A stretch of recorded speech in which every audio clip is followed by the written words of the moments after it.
Shalom, selamat pagi. Baiklah Bapak Ibu Saudara yang terkasih, sebelum kita mendengarkan firman Tuhan, terlebih dahulu kita bersatu di dalam doa. Bapa yang baik, kami bersyukur kepada pagi hari ini di mana Tuhan Engkau memberikan kami kekuatan, memberikan kami kesehatan, boleh kami melewati hari-hari ini dengan kasih Tuhan. Bapa yang baik, sebentar kami akan mendengarkan firman-Mu. Mari Tuhan Engkau memimpin kami. Biarlah Roh Kudus memberikan hikmat bagi kami sehingga kami boleh mengerti akan kebenaran firman-Mu. Terpujilah Engkau Bapa, di dalam nama Tuhan Yesus kami berdoa. Amin. Shalom Bapak Ibu Saudara yang terkasih. Baiklah, kita akan mendengarkan firman Tuhan yang saya bawakan pada pagi hari ini yang tertulis di dalam Galatia 5 ayat 1. Baiklah, Lembaga Alkitab Indonesia memberikan tema yaitu kemerdekaan Kristen. Marilah kita sama-sama membaca firman Tuhan. Supaya kita sungguh-sungguh merdeka, Kristus telah memerdekakan kita. Karena itu berdirilah teguh dan jangan mau lagi dikenakan kuk perhambaan. Baiklah, demikian firman Tuhan. Tentunya kita sebagai orang Kristen atau sebagai manusia merindukan sebuah namanya kemerdekaan. Bagaimanakah orang yang mau merdeka di dalam Kristus? Saya memberikan pada pagi hari ini yaitu ciri-cirinya adalah sebagai berikut, yaitu kita menerima Yesus sebagai Tuhan dan Juru Selamat kita. Dan yang kedua yaitu meninggalkan setiap keinginan-keinginan dunia dan tidak lagi mencintai dosa dan tidak mau lagi diperbudak oleh keinginan-keinginan daging.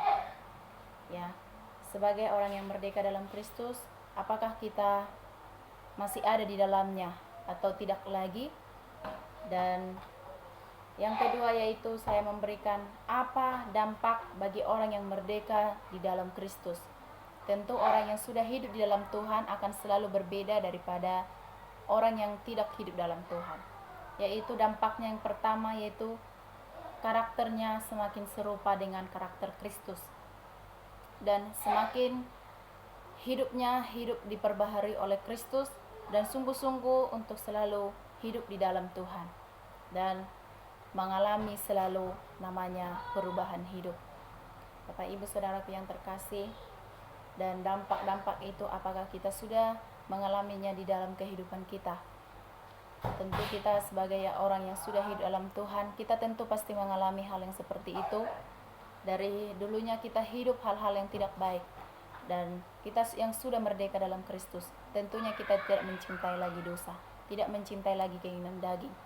Dan sebagai kesimpulan yang pada saat hari ini, dan mari saya mengajak kita semuanya, kepada semua yang mendengarkan firman Tuhan, terlebih dahulu bagi saya sendiri, untuk itu supaya kita mengalami terus kemerdekaan yang dalam Kristus itu, mari kita serahkan hidup kita kepada Tuhan.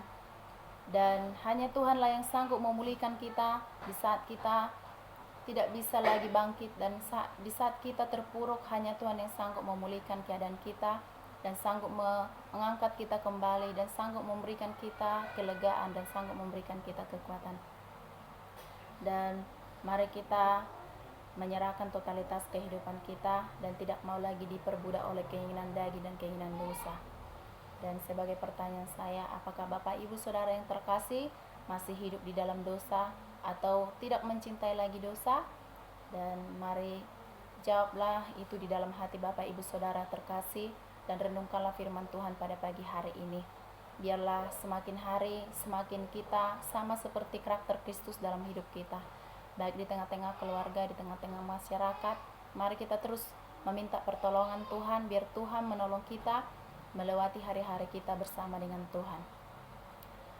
Jadi inti firman Tuhan pada pagi hari ini, untuk kita hidup merdeka dalam Tuhan, marilah kita serahkan hidup kita kepada tangan Tuhan. Karena Tuhanlah yang sanggup bertindak dan berbuat yang terbaik dalam kehidupan